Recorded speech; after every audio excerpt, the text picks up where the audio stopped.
Élémentaires de Michel Houellebecq. Moi, je l'ai lu, sinon je n'en parlerai pas, c'est ça. Je l'ai lu, mais alors je l'ai lu, tenez-vous bien, de droite à gauche. C'est-à-dire en commençant par la dernière page, et je suis remonté jusqu'à la première. Tout simplement parce que ce n'était pas l'histoire qui m'intéressait, mais je cherchais chez l'auteur les mots d'origine arabe dans son texte. Et il y en a tellement qu'on ne sait plus. Hein. Même les arabophones ne savent pas que certains mots français sont venus d'arabe. Et donc j'ai fait le compte, et j'ai trouvé 272 mots d'origine arabe chez Michel Houellebecq, sur 386 pages de texte. J'ai fait mes calculs, ça vous donne un mot d'origine arabe toutes les 36 lignes. Pas toutes les 36 pages, toutes les 36 lignes. Alors ça va de alcool à zéro, là en octobre j'en ai parlé, hein, des mots français d'origine arabe, à zéro, en passant par cafard. Hein, qui peut savoir que cafard, qui a donné cafardé, non? Ça vient d'un mot arabe qui veut dire apostat, kafir. Vous savez, mes crayons. Hein? Kafir, ça a donné kafar, cafardé, depuis rappelé d'ailleurs. Et un des mots quand même qui revenait toutes les 7 pages, c'est 386 pages, c'est le verbe là que vous trouvez à l'initiale du groupe NTR. Voilà. Vous savez, vous suivez. Bon, c'est le verbe niquer, voilà. Donc, toutes les 7 pages chez Michel Houellebecq.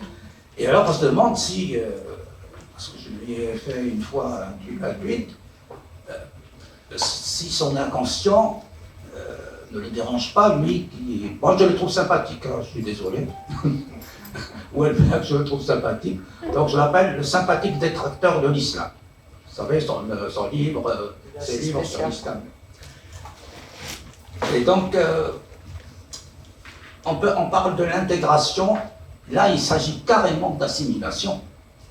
Ces mots sont passés et sont devenus tellement français qu'on a oublié qu'ils venaient de l'arabe.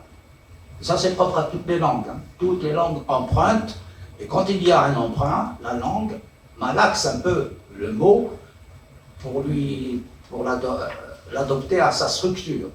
Hein. L'arabe emprunte, bien sûr, on le sait, et pas seulement aujourd'hui. Hein, mais il faut faire attention entre, on se trompe souvent entre mots français d'origine arabe et arabisme. Vous ne trouverez pas dans mon dictionnaire, je ne sais pas, peut-être même pas le souk ou le... Non, c'est des mots qui sont devenus français. Comme matelas, comme arrobase, comme jupe. Je me suis rappelé l'autre jour, je racontais à une amie que quand on était petit, hein, ma génération, donc ça fait longtemps, on disait par exemple goudron, qu'on pensait avoir tiré de goudron, alors que c'est l'inverse.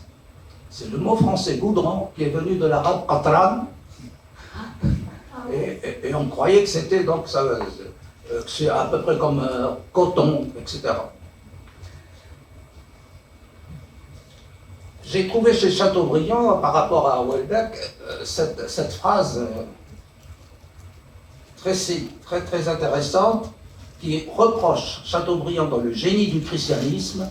Il reproche aux auteurs qui emploient dans leur description, je cite, dans leur description des débris mauresques.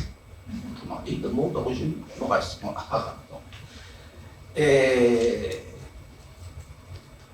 il n'y a pas un roman français où il n'y a pas de... Ça, c'est un truc, c'est certain. Hein. J'ai trouvé chez Jean-Philippe Toussaint, la télévision, son livre, la télévision, ça commence chez Minuit, quand même, l'expression magasin de discount. Bon, discount, on sait d'où ça vient. L'expression, on la trouve même en dehors des périodes de soldes. Mais magasin, on ne sait pas d'où il vient. Il vient de l'arabe, bien sûr, puisque j'en parle. Donc, et c'est intéressant, son voyage. Le voyage des mots est passionnant. Hein. Quand vous allez à la racine, comment il traverse.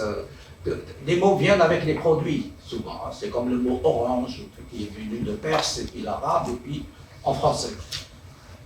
Mais il ne faut pas croire que certains, ils vous disent ça vient de la ville d'Orange, vient du mot orange. Non, ça n'a aucun rapport. Et c'est quand même un sacré destin que ce mot de magasin. Parce qu'au départ, magasin en arabe, c'est boutique, hein, c'est entrepôt.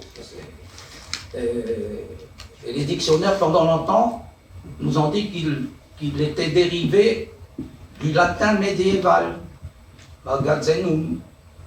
D'autres dictionnaires vous disent de l'italien, magazzino. Ben non.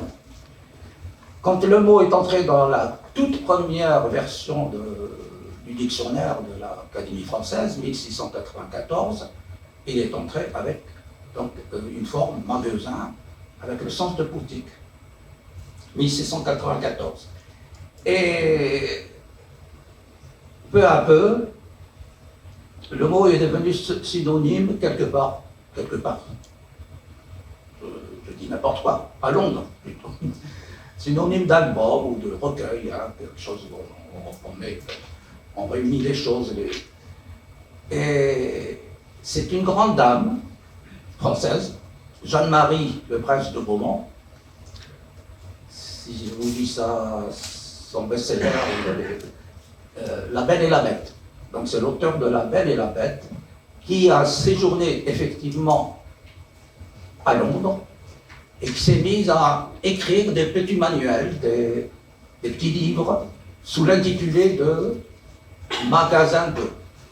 Donc il y a eu le magasin des enfants, le magasin des pauvres, le nouveau magasin français, etc.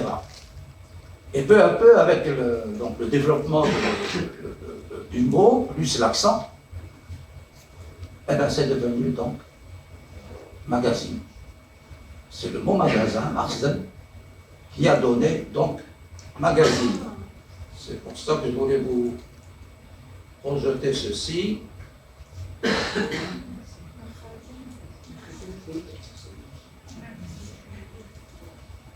Ah, c'est curieux parce que au singulier Marzan, d'accord? Au pluriel, ça donne Machazin.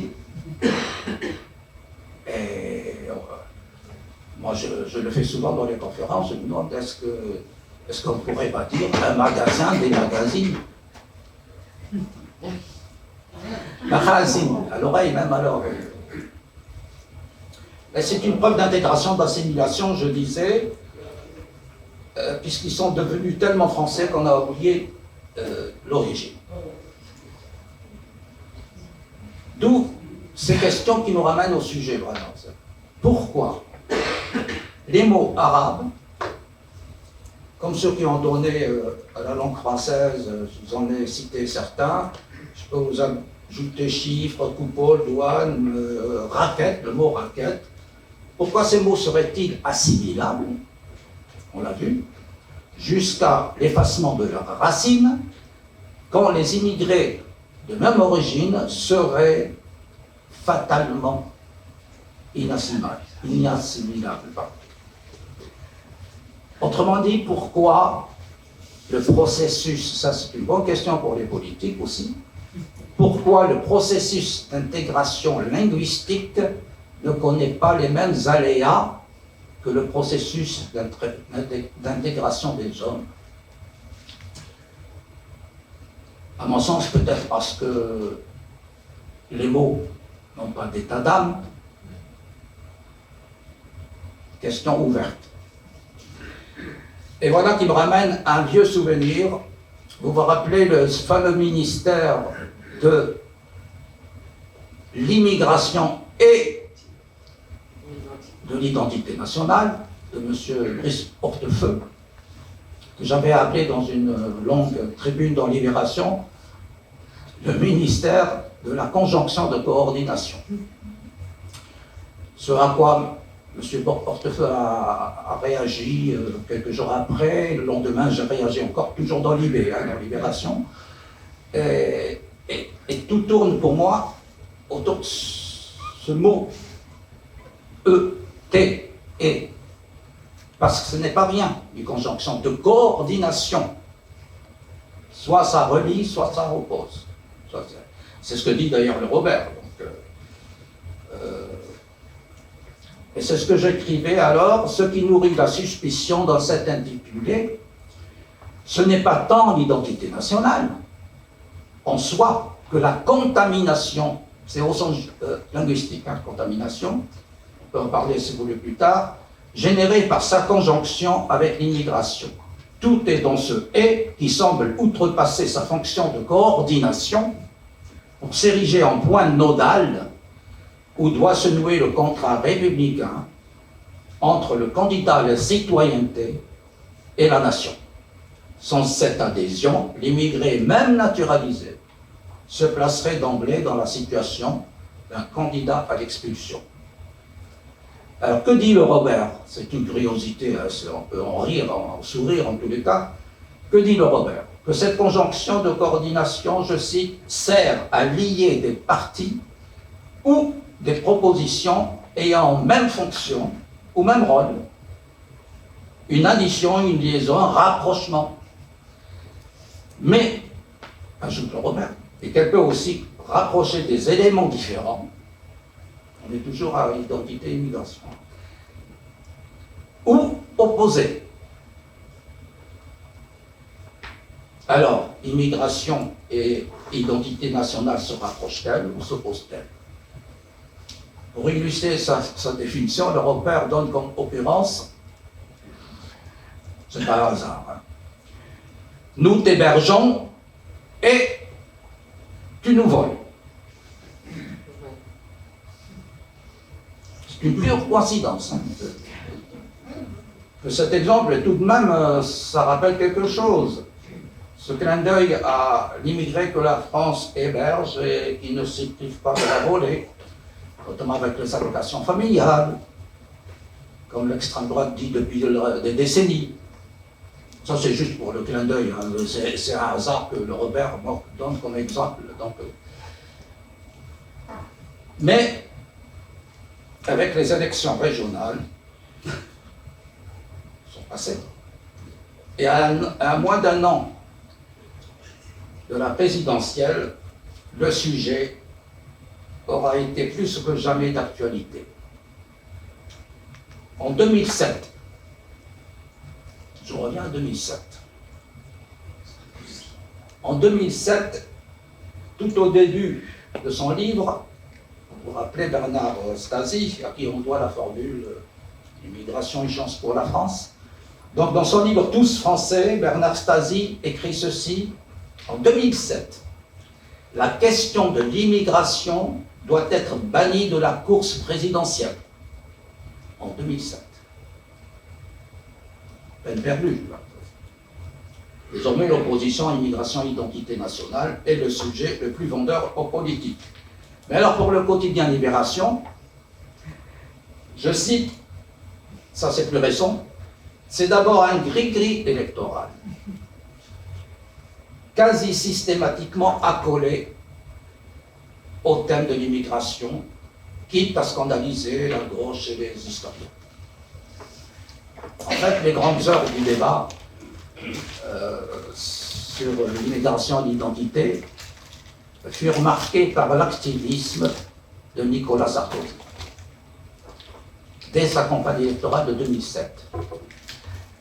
2 ans plus tard, en 2009, le nouveau président, donc, relance le débat pour, affirmera-t-il, remettre à l'honneur la nation et l'identité nationale.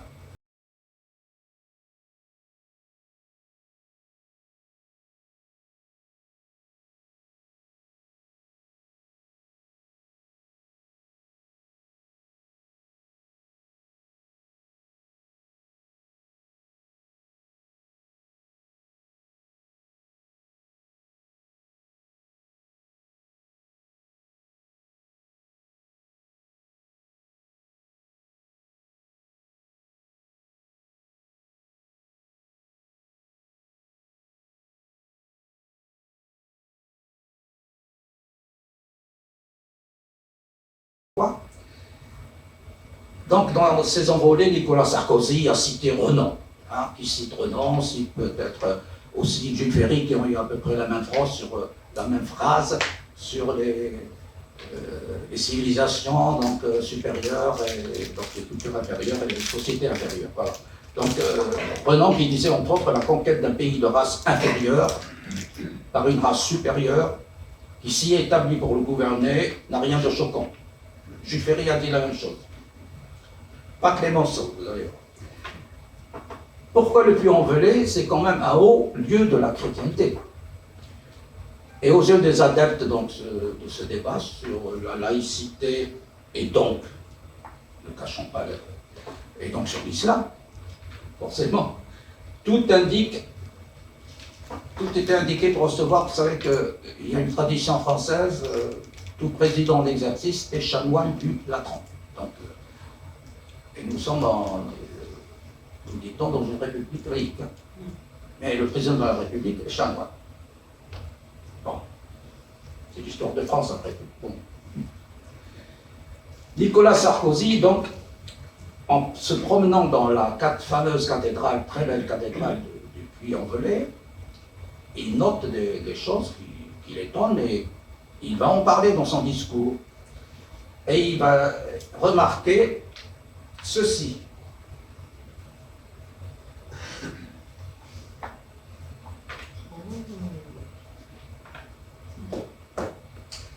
Ici, c'est écrit en caractère arabe koufique, caractère très prisé, très stylisé.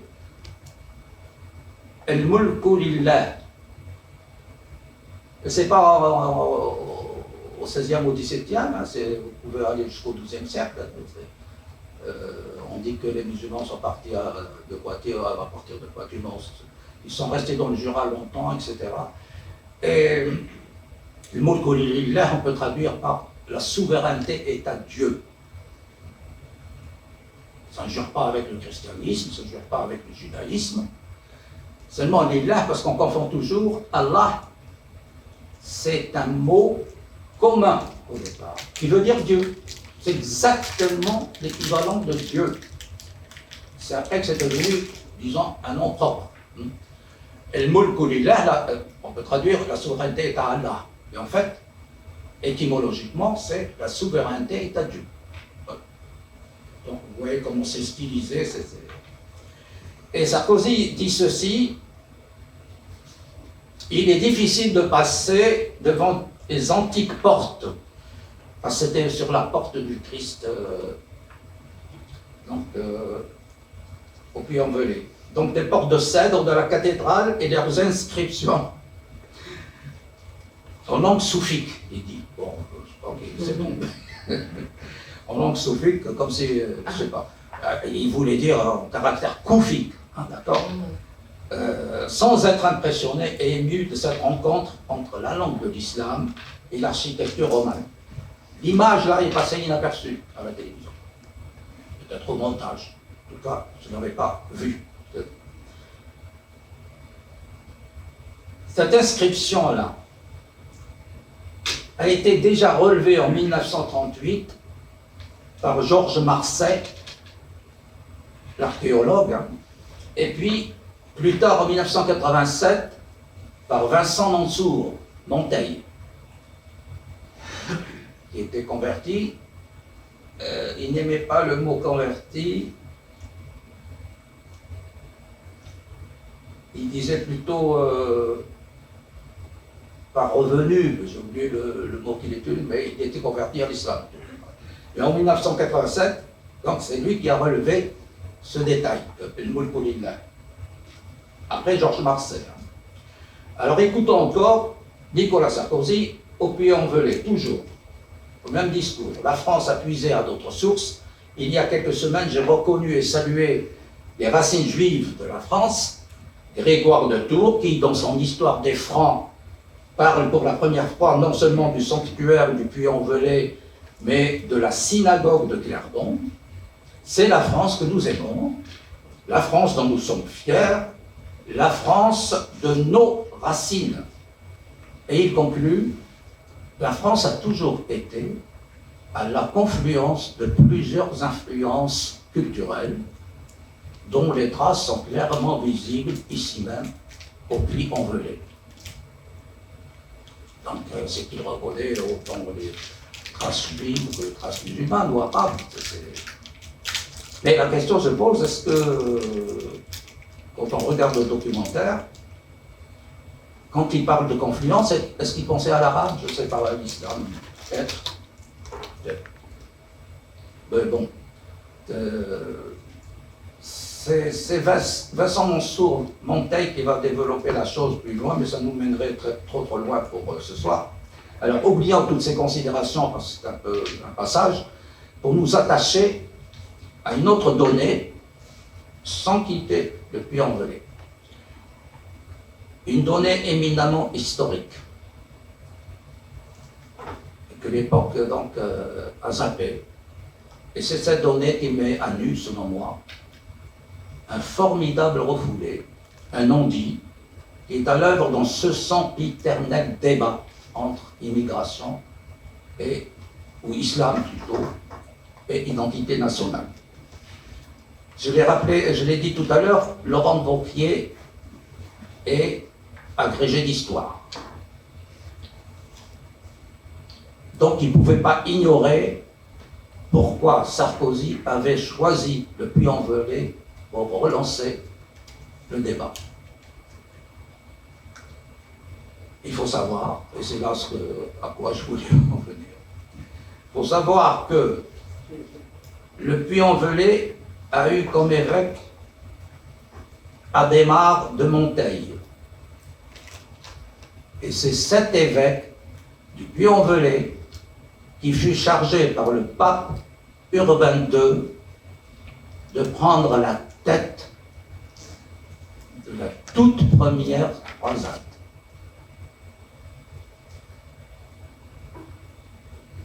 Donc c'est un hasard si le discours sur l'identité nationale est parti du Puy-en-Velay.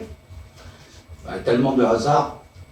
Alors le binôme immigration-identité nationale, on l'a vu, il peut muter en islam-laïcité. Excusez-moi, je peux préciser que c'est un laïcard qui vous parle.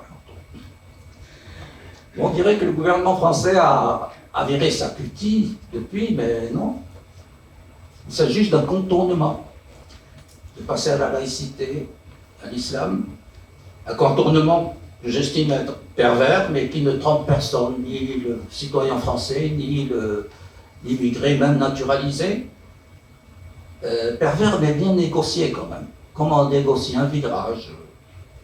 Et oublier donc la formule de Bernard Stasi, l'immigration est une chance pour la France, pour dire, c'est moi qui le dis, pour reconnaître que la laïcité, elle, est bien une chance pour l'islam de France. Mais de quelle France? De quelle France? On a l'impression, moi ça fait, mon Dieu, ça fait presque 50 ans. Ça fait plus de 45 ans que je vis en France. Okay? Donc j'ai tout suivi, donc 25 ans de presse, de journalisme. Mais quelle France? On a l'impression que ce pays doute de plus en plus de sa propre nature, de sa nature historique. Il suffit de remonter les dernières décennies pour constater que la France ne sait plus ce qu'elle est, ne sait plus de quel nom elle est. Pourquoi je dis ça? on invoque la souche, les racines, et ces racines, c'est évident, elles sont multiples. Elles sont diverses, bien sûr, mais depuis quelques décennies, il se passe quelque chose. De république en république, des ancêtres chassent l'autre, les ancêtres donc, des Français, sans état d'âme, dans un climat, vous verrez dans les détails, vous tapez schizophrénie française sur Internet, vous aurez ma tribune sur ce que j'appelle la schizophrénie française. J'en dis quelques mots ici. Alors que l'on en... Suivez-moi, hein, parce que, alors, en 7 points. Premier point, vous vous rappelez, la Révolution a invoqué les Gaulois, qu'elle a associés aux tiers-États. On est clair. La noblesse, elle, se réclamait des Francs. La noblesse française se réclamait des Francs. Napoléon III, deuxième point, apporte au mythe de Vercingétorix la caution impériale. Troisième point, Pétain arrive et découvre la germanité franque et fait de la francisque son insigne. 4. La France coloniale exhume Charles Martel, sauveur de la chrétienté. 5. Les gaullistes battent le rappel de Jeanne d'Arc, vite récupéré par le Front National. 6. En 1987, c'est une année très importante. Je vais le répéter parce que c'est tordu. En 1987, la France se souvient de ses origines capétiennes. Et c'est le millénaire, entre guillemets, de la naissance de la France que la République a fêté. 1987, donc 1987, donc avec les Capétiens. En fêtant 1987, c'était Mitterrand, c'est ça? Oui. C'est le millénaire de la naissance de la France, je cite, c'est pas mes mots, millénaire de la France que la République fête en grande pompe. Mais, 9 ans plus tard, en 1996, la France fête le 1500e anniversaire du baptême de Clovis, qui est considéré par la même République comme le baptême de la France.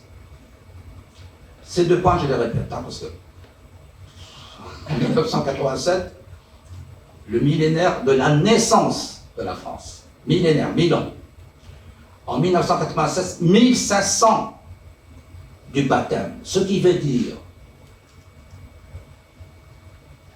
que le baptême a précédé la naissance. D'accord?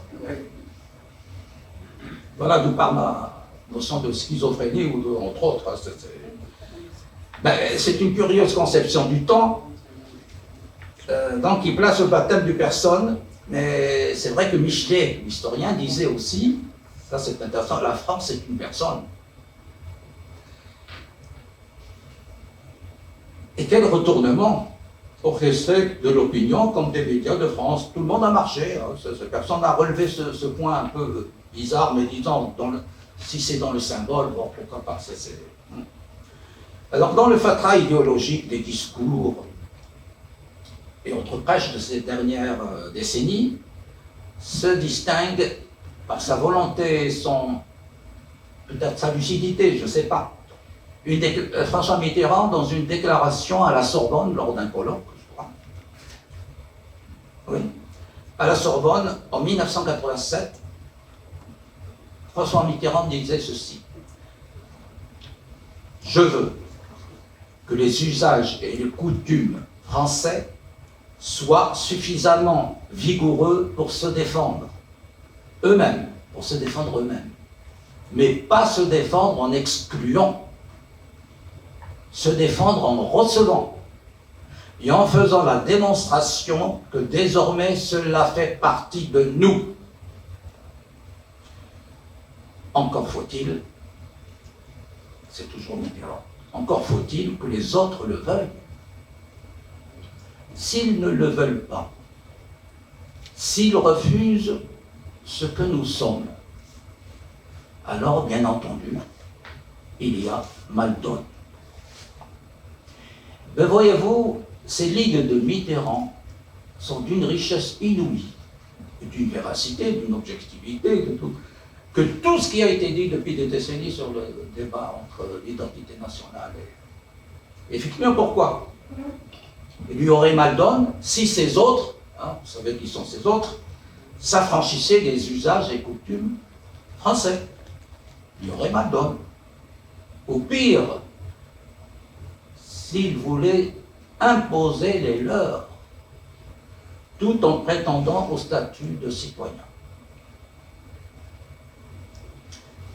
Au XVIIe siècle, un musulman, au XIIe siècle, un musulman, oui, Averroès. Au XIIe siècle, un musulman, donc Averroès, avait défendu l'idée que la foi ne s'oppose pas à la raison. Au contraire, elle la sollicite. Quand vous lisez des choses comme ça, vous vous dites, qu'est-ce qui est arrivé? La foi ne s'oppose pas à la raison, au contraire, elle la sollicite. 5 siècles après, Spinoza, je suis un peu spinoziste, moi, hein, écrira ceci: l'homme qui est conduit par la raison est plus libre dans l'état où il vit selon le décret commun que dans la solitude où il n'obéit qu'à lui seul. Je ne sais pas si je... Je vais le répéter. Pardon. Je vais le répéter. Ouais. Spinoza, l'homme qui est conduit par la raison est plus libre dans l'état où il vit, selon le décret commun, que dans la solitude où il n'obéit qu'à lui seul. Alors moi je traduis la solitude, ça peut être le communautarisme, le ghetto, ça peut être le vivre...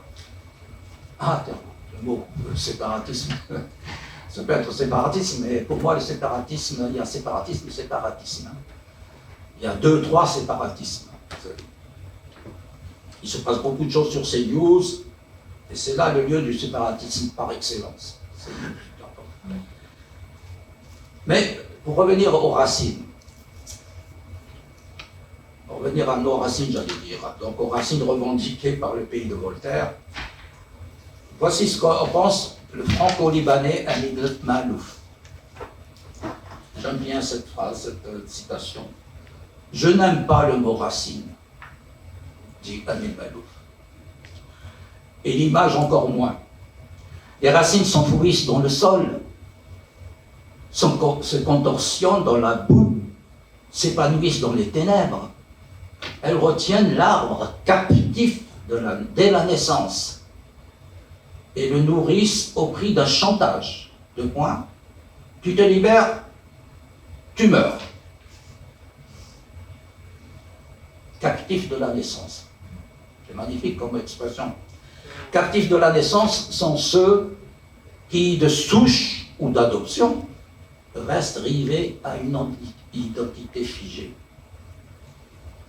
Et d'abord, pensez-on, depuis que le monde est monde, combien de peuples se sont mêlés et entremêlés entre guerre et paix. Antoine de Rivarol, qui avait en 1784 participé à une sorte de concours à l'Académie de Berlin, en 1784 s'il vous plaît, il avait fait un discours sur l'universalité de la langue française, 1784. Et il avait conclu son discours par cette phrase: « Il n'y a jamais eu sur la terre ni sang pur, ni langue sans alliage. »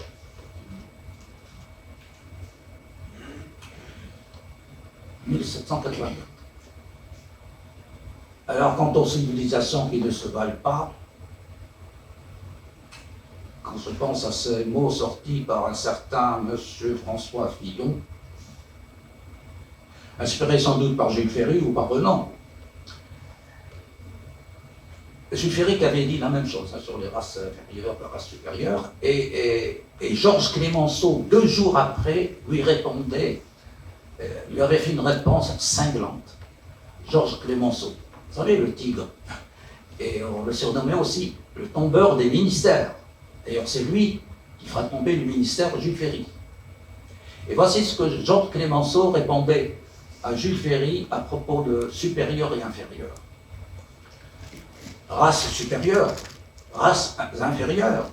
Pour ma part, j'en rabats singulièrement depuis que j'ai vu des savants allemands démontrer scientifiquement que la France devait être vaincue dans la guerre franco-allemande parce que le français est d'une race inférieure à l'allemand.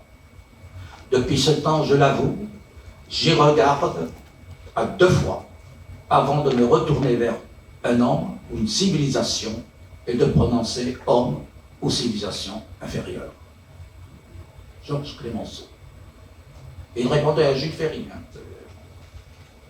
À propos de l'arbre captif de Malouf, l'arbre captif de la naissance, dès la naissance, la meilleure réponse, et qui est encore passée sous silence en France, nous vient pourtant d'une équipe de savants français, une étude que j'avais découverte en travaillant sur la bataille de Poitiers. Vous savez que c'est Renan Mondada, j'ai fait 2 livres dont un essai, et j'ai collaboré sur le site de la bataille de Poitiers. On a fait appel à moi, et je leur ai dit c'est bien d'avoir son arabe, donc comme consultant et comme rédacteur, donc sur le site de la bataille de Poitiers. Donc, je travaille sur la bataille de Poitiers et je tombais sur cet article dans Le Monde qui parlait d'une découverte inouïe.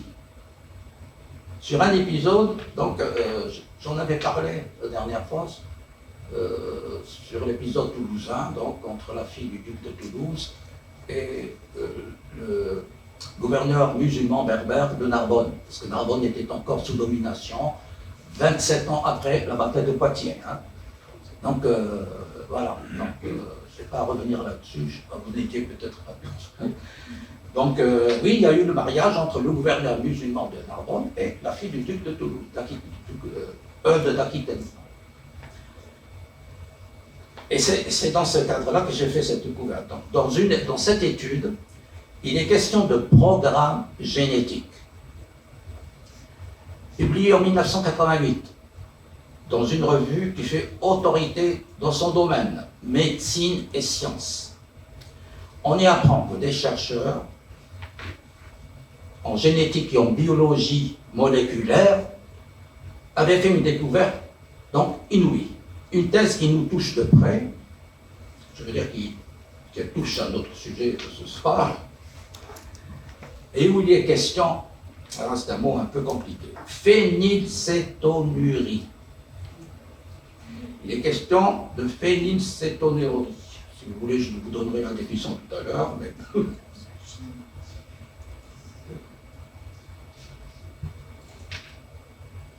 voulez la définition ou... C'est une maladie, donc on en parlera. Bon, c'est anglais. Il est question d'acide amidé, tout ça. Donc, phénylcétonurie. Ah oui, j'ai réussi. Phénylcétonurie. Oui, c'est vrai que ça fait barbare, mais c'est normal. C'est la part d'invasion et d'envahisseurs des Vikings. On oublie souvent les Vikings. Vous savez qu'on a attribué aux Sarrasins des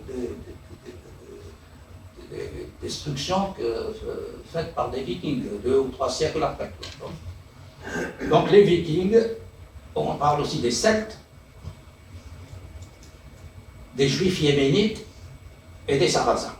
Alors une des conclusions de ces hommes de science, c'est que l'ADN, c'est fabuleux ça, l'ADN peut garder la trace moléculaire de certains événements historiques.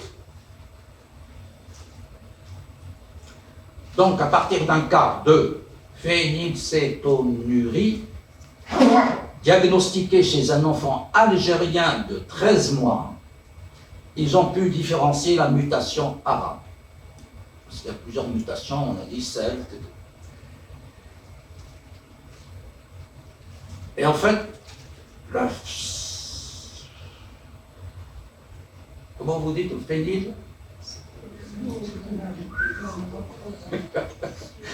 Donc, oui, c'est une maladie héréditaire, donc ça me revient du métabolisme des acides aminés. Donc les spécialistes parlent de mutation. Donc, mutation 7 chez les Danois et les Celtes d'Europe du Nord, mutation germanique, mutation franco-portugaise, qui est la mutation des pêcheurs, je cite, de morues étudiée en Bretagne, et qui indique un trajet génétique le long de la côte atlantique au gré des escales des marins pêcheurs. La mutation juive yéménite, mutation antérieure à 1750, autrement dit, année marquée par de violents pogroms et par la scission entre les tribus juives yéménites du nord et celles du sud, avant 1750. Et enfin la mutation arabe. Et voici ce que nous disent les chercheurs. Je cite, « Cette mutation a pu naître il y a très longtemps et être introduite en Afrique du Nord et en Europe du Nord par les envahisseurs sarrasins du 8e siècle. L'absence de cette mutation en Europe du Nord peut être expliquée par les coups d'arrêt donnés à l'invasion sarrasine en France. Son axe principal, traversant l'Espagne, a été barré à Poitiers en 732 par Charles Martel. L'autre poussée, c'est ce qu'on oublie souvent, l'autre poussée a été refoulée à Autun en 725. Parce qu'il y a eu dans l'invasion arabo-berbère, c'est plus juste, après l'Espagne, qui est monté jusqu'à Dax et Bordeaux, et puis et l'autre qui est monté vers la Bourgogne, vers Autun, et d'ailleurs, un des émirs de l'époque sera tué d'une flèche en descendant le Rhône. Donc, c'est de l'histoire. Donc, la Bourgogne a été bien.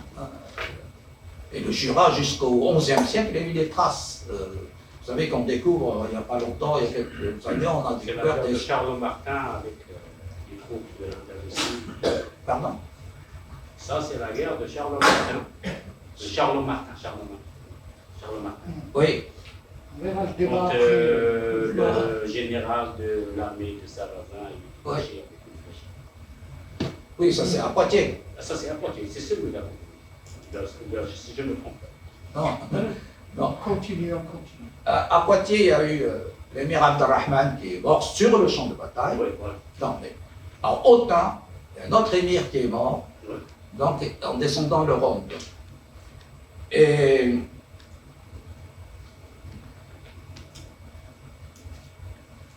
oui, ça c'est pour dire qu'il y a eu deux fronts. On oublie souvent le côté du Jura de la Bourgogne.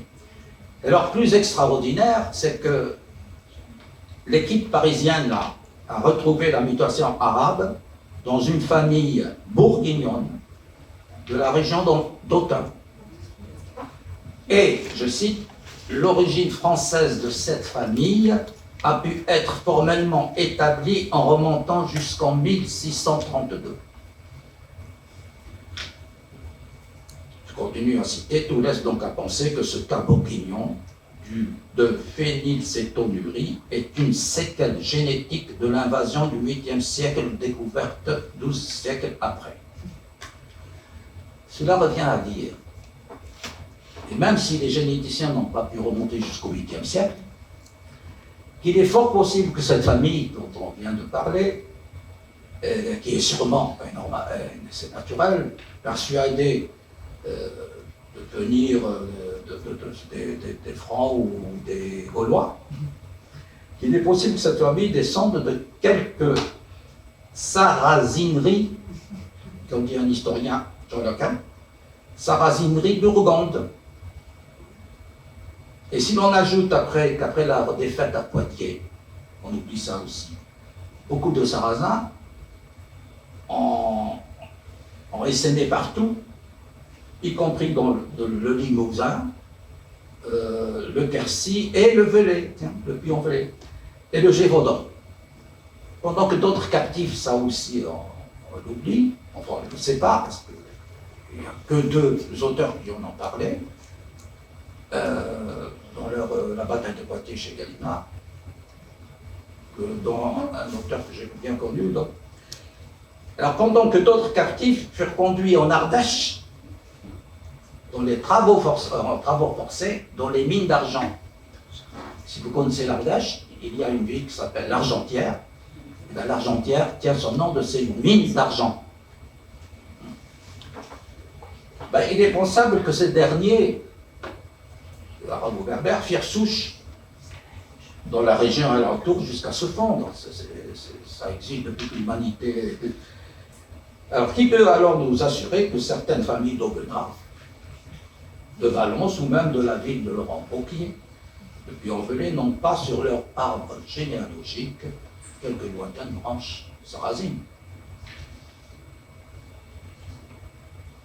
Je vais conclure. Aujourd'hui, une réalité rebat les cartes. L'islam,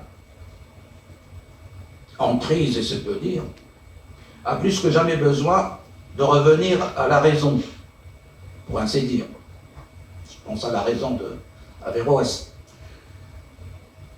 Dans une démocratie, la condition sine qua non pour expression galvaudée, pour un vivre ensemble, en tout cas pour un vivre ensemble apaisé, réside dans le principe de laïcité.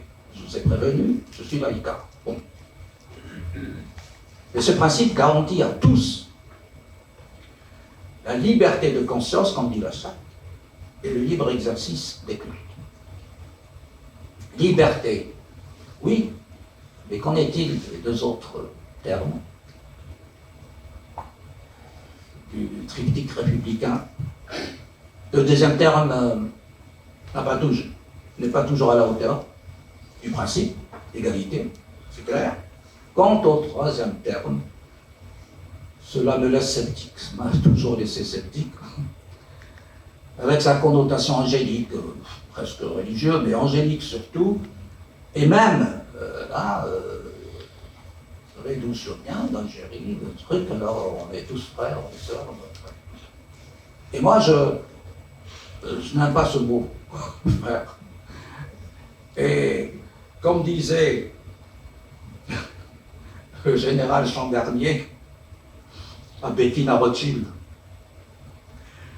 Madame, je déteste tellement le troisième terme de notre devise emblématique que si j'avais un frère, je l'appellerais cousin.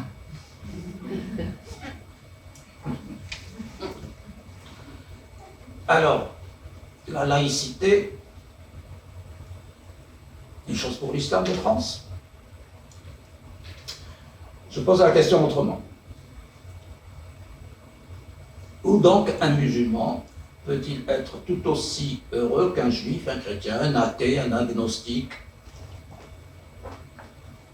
D'une part, et contrairement à ce qui se passe en pays d'islam, le croyant, de quelque religion qu'il soit, pratiquant ou non, et qui vit dans un pays laïque, bénéficie de la protection de la loi contre tout acte d'intolérance ou de mise à l'index. D'autre part, la fraternité n'est qu'une aspiration, au mieux une déclaration de principe, alors que la laïcité, à mon sens, c'est un contrat social, le contrat social par excellence. Alors oui, la laïcité est le plus sûr moyen d'échapper à la sempiternelle dialectique de la religion et de la citoyenneté. Vous savez, et pour l'épanouissement de l'être religieux comme de l'être laïque. liberté, égalité, fraternité. Je crois que ça a été dit, mais bon, ça fait longtemps que je le pense. Peut-on rêver qu'un jour la France décide de recourir à un référendum pour changer sa devise en liberté, égalité, laïcité? Et comme j'ai commencé par un pas de côté, je vais finir par un autre pas de côté. Savez-vous qu'en 1792, j'ai écrit ça c'est de la publicité, de la promotion, dans un mois peut-être, je lance ma chaîne YouTube et j'enverrai le lien à l'association et aux amis d'Averroès. Et je vais vous parler beaucoup du questionnaire de Napoléon. Vous savez, le questionnaire que Napoléon a proposé aux notables juifs. Et je me demande si ce questionnaire ne serait pas réécrit pour les notables musulmans. Ça va loin. Savez-vous qu'en 1792, un an après le vote de l'émancipation des Juifs, en 1991, 1992, ça a été la victoire de Valmy, donc de la France contre les troupes prussiennes. Pour fêter Valmy, la synagogue donc de Thionville avait, pour célébrer donc cette victoire, chanté un cantique en hébreu sur l'air de la Marseillaise.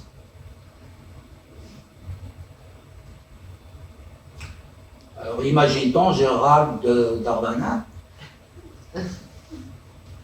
demander au membre de l'OIF de chanter quelques versets de sourate sur l'air de Rouget de Lille.